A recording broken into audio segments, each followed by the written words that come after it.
প্লেনকে control করার চেষ্টা করে। সে প্লেনকে যতটা সম্ভব নিচে দিয়ে চালানোর চেষ্টা করে। এমনকি ককপিটে প্রচন্ড বাতাস এবং বরফের টুকরার কারণে সামনে কি আছে সেটা দেখা অসম্ভব হয়ে পড়ে। অন্যদিকে সোশ্যাল মিডিয়ায় এই খবর ভাইরাল হলে প্লেনের ভিতরে থাকা যাত্রীদের আত্মীয় স্বজনরা এয়ারপোর্টে এসে কান্নাকাটি করতে থাকে। এদিকে প্লেনের মধ্যে থাকা যাত্রীরা তাদের ধৈর্য হারিয়ে ফেলেছে। তাদের মধ্যে একজন প্লেনের কি হয়েছে সেটা দেখার জন্য ককপিটের দিকে যেতে থাকে। এটা দেখে কেবিন ক্রুরা তাকে বাধা দিলে সে একজন এয়ার হোস্টেসকে খাবারের টলি দিয়ে আঘাত করে। তখনই সেখানে কেবিন ক্রুদের ম্যানেজার নান আসে আর বলে, আমরা সকলেই জানি তিব্বতে ছোট বড় কত হিমালয় রয়েছে, আর এখানে প্লেন নিচে নামানো ঝুঁকিপূর্ণ, এতে প্লেন ক্র্যাশ করতে পারে। যাই হোক না কেন আপনাদের পাইলট এবং আমাদের উপর ভরসা রাখতে হবে। এই সকল সিচুয়েশনের জন্য আমাদের সর্বোচ্চ ট্রেনিং দেওয়া হয়েছে। তাই আপনারা যদি এভাবে বিশৃঙ্খল করেন তাহলে আপনারা নিজেদের মৃত্যু নিজেরাই ডেকে আনবেন।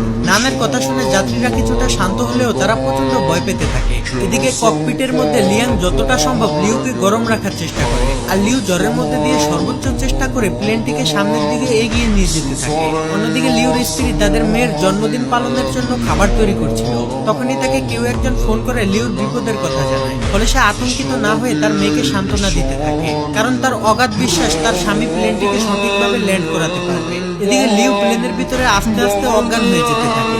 সে তার চোখের সামনে দেখে তার স্ত্রী আর মেয়েকে নিয়ে সে একসাথে জন্মদিনের কেক কাটছে, কিন্তু তখনই লিয়াং লিউকে জাগিয়ে দেয়। এরপর লিউ দক্ষতার সাথে ওই কালো মেঘের মধ্যে দিয়ে প্লেন চালিয়ে নিয়ে যেতে থাকে। কন্ট্রোল রুমে থাকা সবাই রাডারে দেখতে পায় প্লেনটি ঝড়ের মধ্যে সব থেকে বিপজ্জনক জায়গা দিয়ে যাচ্ছে, যেখান থেকে বেঁচে ফেরা প্রায় অসম্ভব। তারা সকলে যেন নিস্তেজ হয়ে একটি সিনেমা দেখছে। কন্ট্রোল রুমের ম্যানেজার বলে, এখন সবকিছুই পাইলটের হাতে।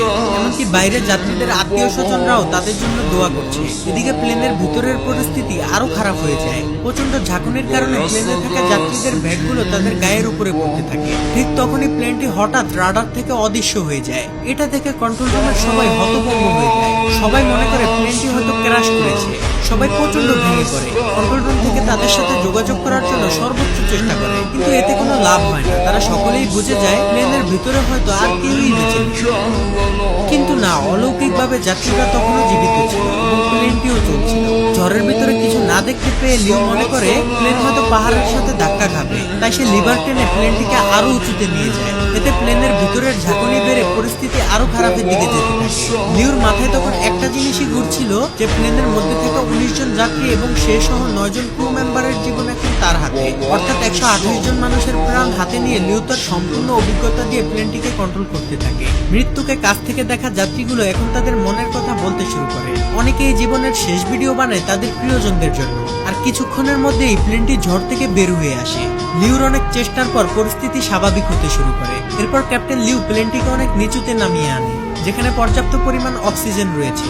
এরপর সকল পাইলটরা ভালোভাবে দেখার জন্য অক্সিজেন মাস্কটি খুলে ফেলে। ঠিক তখনই চ্যাংডু এয়ার কন্ট্রোল সেন্টারের রাডার প্লেনটিকে আবার ডিটেক্ট করে ফেলে। এটা দেখে কন্ট্রোল রুমে থাকা সবাই খুশি হয়ে যায়। তারা যেন বুক ফুলিয়ে শান্তির নিঃশ্বাস নেয়। এমনকি কন্ট্রোল রুমের সাথে প্লেনের রেডিও কানেকশনও ঠিক হয়ে যায়। এমন ভয়ঙ্কর অবস্থা থেকে ফিরে আসা কন্ট্রোল রুমের কেউই যেন কল্পনা করেনি। যাই হোক, রেডিও কানেকশন ঠিক হওয়াতে ক্যাপ্টেন লিউ আবারও কন্ট্রোল রুমের সাথে যোগাযোগ করতে সক্ষম হয়, কিন্তু উইন্ডো শিল্ড ভাঙা থাকার কারণে প্রচন্ড বাতাসে পাইলটদের কথা কন্ট্রোলাররা বুঝতে পারে না। কিন্তু কন্ট্রোল রুমের কথা যেহেতু তারা শুনছিল, তাই কন্ট্রোল রুম থেকে তাদেরকে ইমার্জেন্সি ল্যান্ডিং করতে বলে।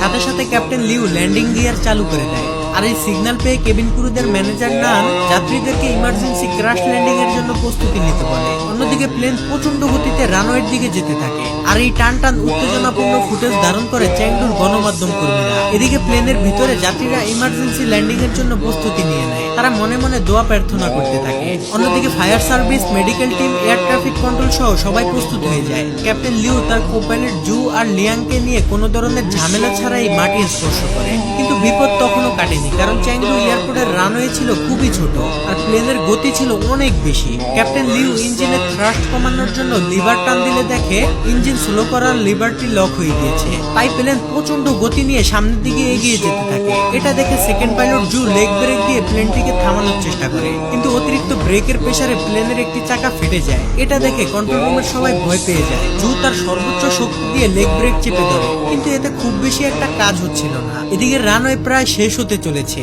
তাই ক্যাপ্টেন লিউ, জু আর লিয়াং মিলে তাদের সর্বোচ্চ শক্তি দিয়ে ইঞ্জিন স্লো করার লিভারটি টেনে ধরে। এরপর তারা বহু কষ্টে রানওয়ের একদম শেষ মাথায় গিয়ে প্লেনটিকে থামাতে সক্ষম হয়। এটা দেখে কন্ট্রোল রুমের সবাই খুশি হয়ে যায়। এমন অসম্ভবকে সম্ভব হতে দেখে তাদের চোখে পানি চলে আসে, আর গণমাধ্যম কর্মীরা তো খুশিতে লাফাতে থাকে।